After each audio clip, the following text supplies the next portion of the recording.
So let's talk about this really amazing game I found. Outward is an open world RPG with combat similar to Dark Souls, but if that isn't enough to butter your biscuit, well, you might find some joy in the fact that it has a survival system where you'll have to manage things like food, water, sleep, and more. It's a high fantasy game, and its focus is that you're pretty much a nobody. You don't have some kind of crazy backstory and you aren't unreasonably powerful. You're basically random villager C, and you know what? That's okay. Throughout this video, my goal is to show you what works and what doesn't in Outward, so you can decide for yourself if you want to take that plunge. That being said, I will say now that Outward is a gem, a truly unique game, the likes of which we haven't seen in a long time. So if you like what you've seen or heard so far, don't watch this video. Go buy the game and start playing ASAP. But if you want some useful information to help you along, then stick around because I'll be mentioning all the unique things that makes Outward my favorite RPG of 2019. To begin, I want to talk about the graphics and how the game runs, and to be honest, I was quite surprised at how smooth it is. The game currently has mixed reviews on Steam, and a lot of the people are saying the graphics felt like that of an older game, some suggesting as far back as 2009, some even complaining about a 60 FPS lock. However, I felt none of that. The first thing I did when I booted up this game was turn the graphics to the highest possible setting just to see how it ran on my system. With everything on Ultra and my FPS bumped up to 300, the game ran nearly perfect on my mid-tier PC. I mean, seriously, I built this thing 4 years ago and it only had a small stutter when I looked off into the distance at the largest mountain, which can easily be solved by reducing a few settings or even the render distance. I took my time to closely inspect the first town and I was astonished to see how much detail there was in the texture. So I set my graphics to medium and low to test it out, and it does seem like the scaling on quality can be pretty harsh here. So for your first bit of advice, if your system can handle this game on the highest setting, do it, because it truly is a pretty game. Alright, so first and foremost, if you're like me, you'll probably die a lot, and then some more. I'm serious, this game is not for the faint of heart. You'll constantly be checking your inventory for bandages or medicine, anything to keep you alive, even just a little longer. Outward is a difficult game with combat like Dark Souls and enemies with tendencies that'll be difficult to predict. Not to mention that you'll generally be outnumbered, and in those situations, it's really hard to put up a decent fight. And I'll say right now that shrimp are OP. Yeah, if you see this guy, he is public enemy number 1 and you should avoid him. Now here's where it gets interesting. Death actually works differently in Outward because you don't actually die, you experience a sort of encounter. These encounters vary greatly and are seemingly random. You could die in a cave and wake up at the entrance, or you could be found by some bandits and taken as a slave, left starving and penniless with a chance to even catch a disease. So you can't just load back to a previous checkpoint, you can't save scum a difficult opponent or reload a game after experiencing a negative encounter. You're stuck with the harsh results of your death penalty, meaning that you'll probably want to die as little as possible. This system has a sort of Dungeons and Dragons feel where the dungeon master gets to decide your fate, and for that I welcome it as an enjoyable, immersive experience. However, it's not a perfect system as there really aren't enough encounters to go around at the moment. I don't want to brag, but I've died more than 10 times early on, and in those deaths, I've only experienced 3 different encounters. Now, I don't want to get ahead of myself. I know there are more encounters, and it's really RNG based that's also affected by your location. But I had a sort of bad experience with my first few deaths. On my first death, I got probably the harder of the encounters. I was captured by bandits and they took everything I own. I proceeded to run around their camp and go wild until I could figure out what I was supposed to do or where I was supposed to go. I died a lot here, multiple times, and each time I received a bandit encounter again and again, and I continued to spawn on my pile of loot. The only bad part about this is that it's really immersion breaking in an RPG game, and every time you die, a few hours go by. If you know anything about this game, you'll know that you have to pay back a family debt within 5 days at the beginning of the game, or you'll lose your home, and well, because of a few experiences here, I lost mine.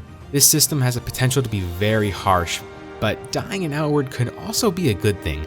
Just as an example, you could die in the wild on your way to a quest, and a traveling merchant could happen upon you and bring you to that town.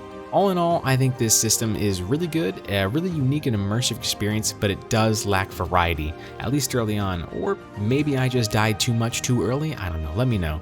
I wanted to mention the death system first because it was such a large part of my early experience with the game, for better or worse, and I wanted to make sure that if you decide to pick up the game, you'll know it can be pretty unforgiving at times. And yet it's really nice to have a death system that breaks away from the mainstream behavior of loading previous saves, so I'll take it. Immersion is the key feature of Outward. They really tried to make everything as realistic as possible. As such, it's important to note that Outward doesn't have a level up system. You don't gain experience and you can't randomly pick new skills or abilities out of thin air. Remember, in Outward, you're a nobody. You'll have to work hard to achieve anything. Therefore, the only way to gain new skills is to find experts who are willing to teach you new abilities for a price.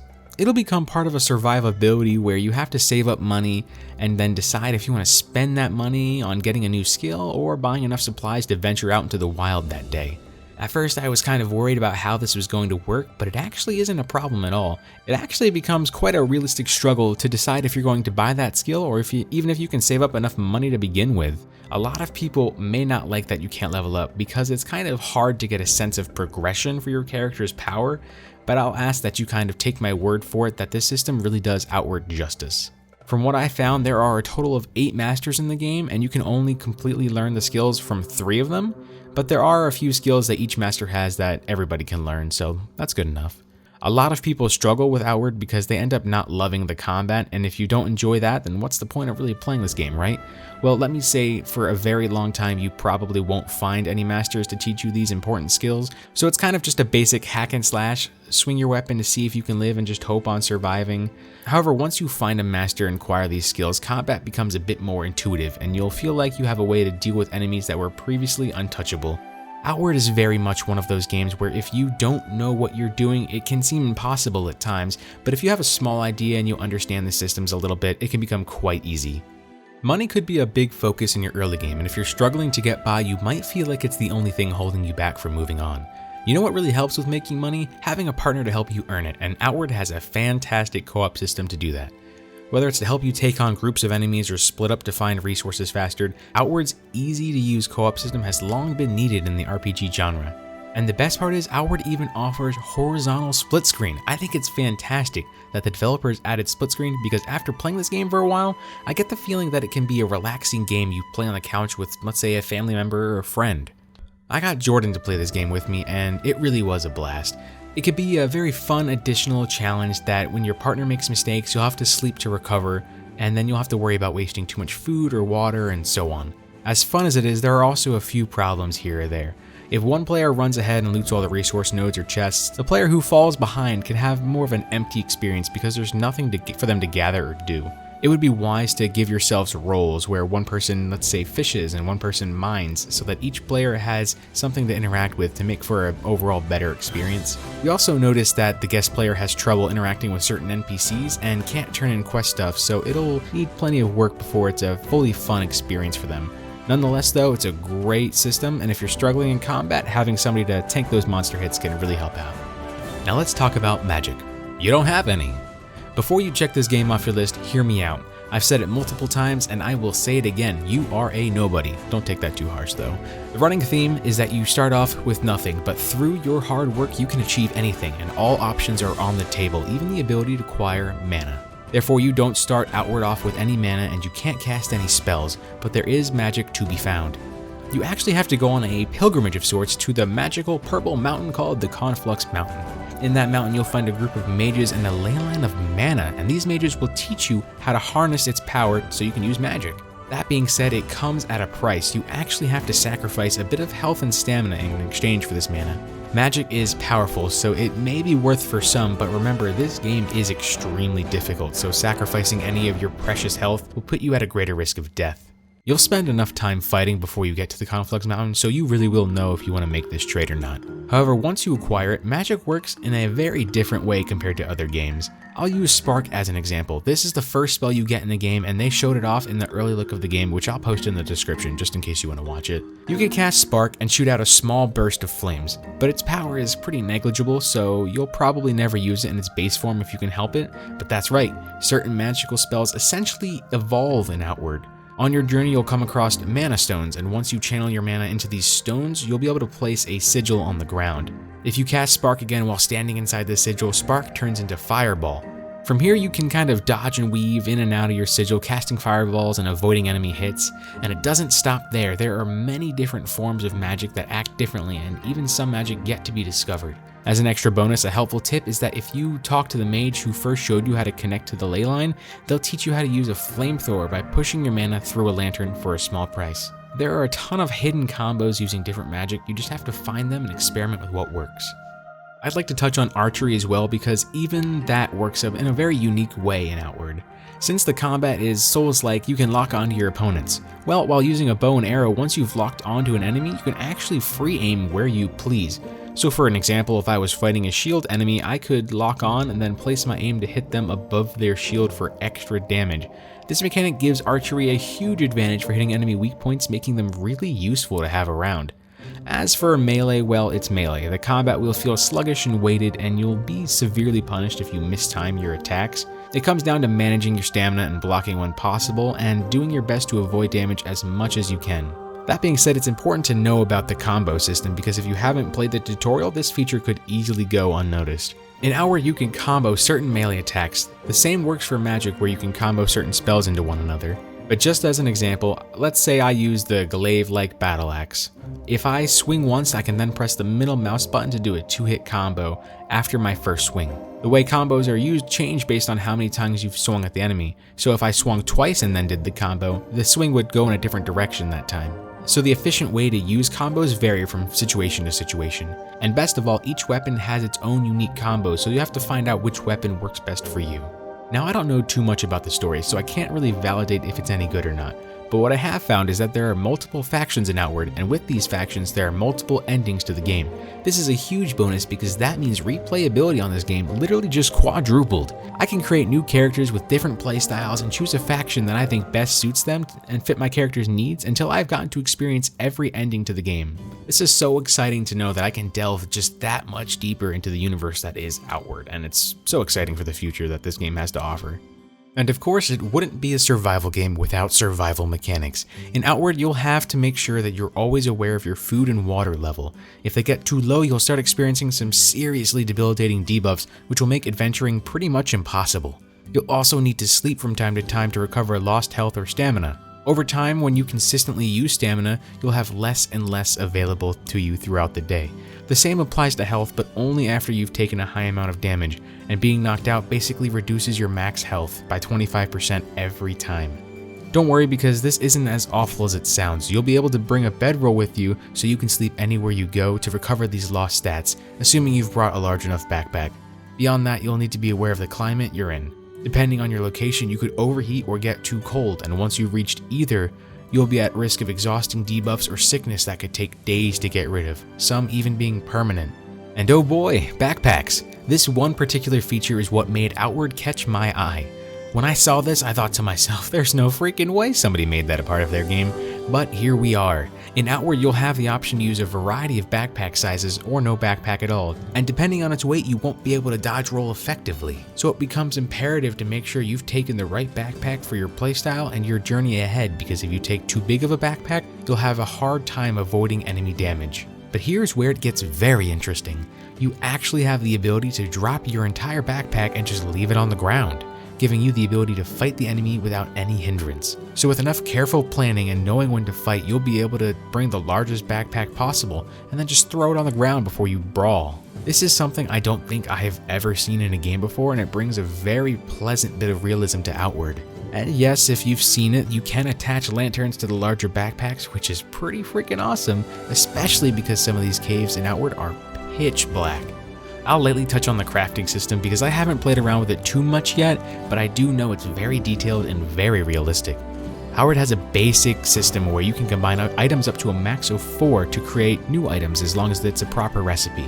So if I wanted to create bandages, I'll need to combine 2 linen cloth. If I want to create leather armor, I'll need to combine, let's say, boots and 2 leather. There are many different recipes, all which just kind of make sense to the point where you can throw a few random things together, and voila, it turned out to be a working recipe because those items just seemed like they would make something, and combining them made sense. But they go even further than that. You'll need to find oil to add to your lantern. You can also craft poison by cooking a certain plant and applying it to your blade. There's also a cooking system where you can combine similar or a variety of food. Each one has its own benefits for different situations. There is plenty more crafting techniques to be discovered, but I've only just scratched the surface of this, so I'll need to take an in-depth look at it myself later on. The last thing that Outward does that I think is really cool is that the map doesn't have very much detail. Now, to a lot of people, that's kind of not a good thing. They don't like the idea of not being able to tell where to go right off the bat, as it kind of takes away from the sense of direction a little bit in the early game. But with Outward, it really is all about exploration. Finding and learning what this game has to offer is the core of its being, and by reducing the information the map gives us, it prolongs the discoverability of new things. You'll still be able to see basic geographical information and major landmarks like towns or larger structures, but smaller places like caves or bandit camps will remain hidden. When I first heard this, I was a little worried about how a game like this without proper map would play out, but it really is so beneficial to the immersion of the game. Once you've ventured out a few times, you'll quickly learn the map, and getting lost really won't be a problem at all. The only thing to be mindful of is that there are death encounters that could take you across the map, so if you haven't explored to learn the map yet, you could find yourself lost out there and not make it home in time to pay off your debt, so be careful of that. With that, those are the really unique mechanics that Outward offers, some of which bring an exciting level of realism that I hope other games will continue to offer. But there are still some downfalls to Outward that I think it's really important to mention here. The game has been in development for at least I think maybe 5 years, and as much soul as this game has, it's still lacking in some areas. One of the more noticeable disappointments is the voice acting. Yeah, you were on that ship too, weren't you? How many lives must your family be responsible for destroying before enough is enough? While it's not the end of the world for me, to some people, if the voice acting isn't good, then they cannot enjoy a game at all. While the voice acting here isn't bad, each NPC is only voiced for at least the first sentence, sometimes not even that. But the biggest problem that even I can't agree with is that in many situations, the voice lines don't even match what the dialogue box is showing. So while I'm trying to read what they're saying, I'm listening as well, and when it doesn't match up, I start to stumble over myself and what the character is trying to actually tell me. I really hope the developers take their time to revisit the voice acting and fully voice every NPC in the game, because to me, that's the next step to make this a truly immersive experience. Another major problem for some is that Outward lacks an in-depth character customization system. Outward allows you to choose between 3 different races, and there are only a couple of faces and about 15 different hairstyles to choose from, and that's it. There are no sliders for any features, you can't adjust your weight or height, you're stuck to a pretty basic character model. And for an RPG of all things where people want to spend their time delving into a role-played fantasy experience, Outward fails to give us tools to forge a meaningful appearance. But while the customization is lacking, I will say that armor makes up for it.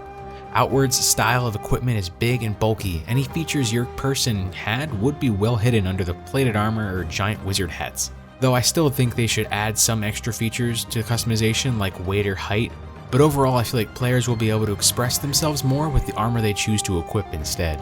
Another customization issue is something the developers addressed in one of their early sneak peek videos. It's that you cannot customize your own home.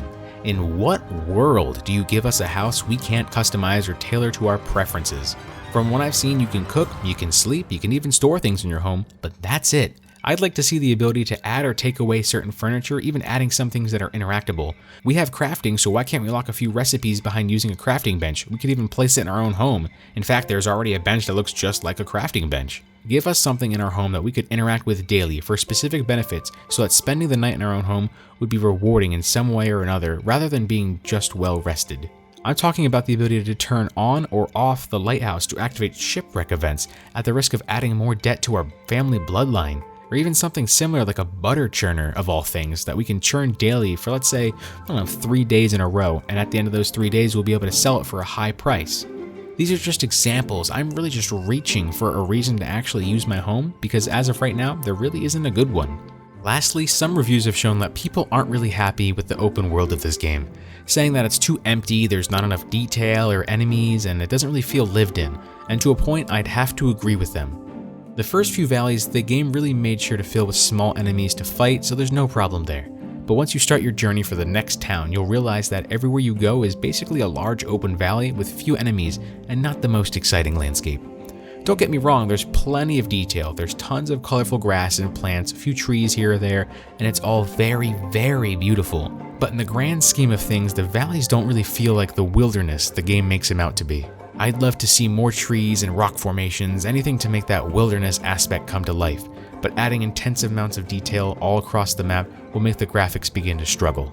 And again, I've only seen a very small part of the world. I haven't been to the desert. There's even a forest or a swamp that's been talked about, so hopefully that's what I'm describing here. But if all those players from their reviews on Steam and myself get this weird vibe of emptiness to the world, then there's clearly something missing. Something that was brought up that I fully agree with is that the game could benefit from random events. Things like walking down a road and a merchant is being attacked so you could protect them and you might get a reward, or interacting with NPCs just wandering the map could give you mini quests and tips to explore certain areas. Filling out the empty parts of the map with these random encounters could encourage us to interact with them and explore other places we wouldn't have gone before. With all that said, the map may feel like a barren running sim at times, but it really does have plenty of soul. It feels good to be in this world as it's beautiful with amazing music and detailed lore behind every person and creature you meet. The only thing about the way the world feels that I was disappointed in was the random villagers don't have very interesting lives. At this point, I'm used to each NPC having unique schedules, completing different tasks throughout their day. However, in Outward, either NPCs just kind of walk around in endless loops or just stand there completely still 24/7. The funniest thing that I found is that no one ever sleeps in town. It's 4 AM and the town center is still one giant party. Don't let the negatives outweigh the positives. Outward is a great game that stands in a league of its own. We haven't seen a unique game like Outward in a very long time, and it is well overdue. Some of these mechanics you'll find nowhere else, and some of them are amazing things that we've seen long ago that no one's implemented since. What we have here is a great game that really is a must-play if you enjoy fantasy open world games.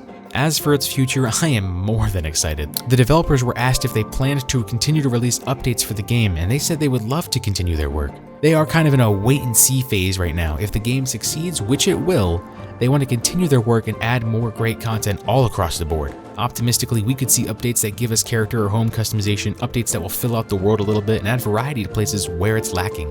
The reviews on Steam are mixed purely because Outward is not a perfect game, and that's obvious. It's clearly lacking in certain areas. But when I looked around and asked people who've played it recently, it's clear, though flawed, the game is clearly well received, and most were loving it nonetheless because it is the type of game most people have been waiting for so long.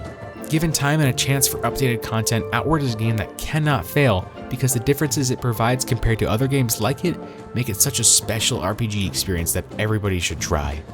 And with that, I've shown you the good, the bad, and the ugly Outward has to offer. It's a very unique RPG, the likes of which we rarely see, and I can't wait to spend countless hours discovering its mysteries.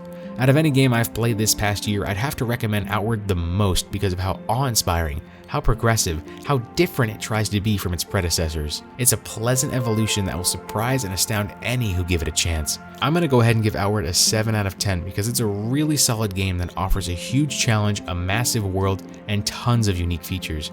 But this game has plenty of room for improvement. Depending on how the updates go and what they add, I could see this score rising even higher. And with all that said, the mechanics that they have and all the things they promise, Outward certainly has me looking forward to the future. Thanks for watching, guys. I'm JT. This was Silent Shed's Outward review.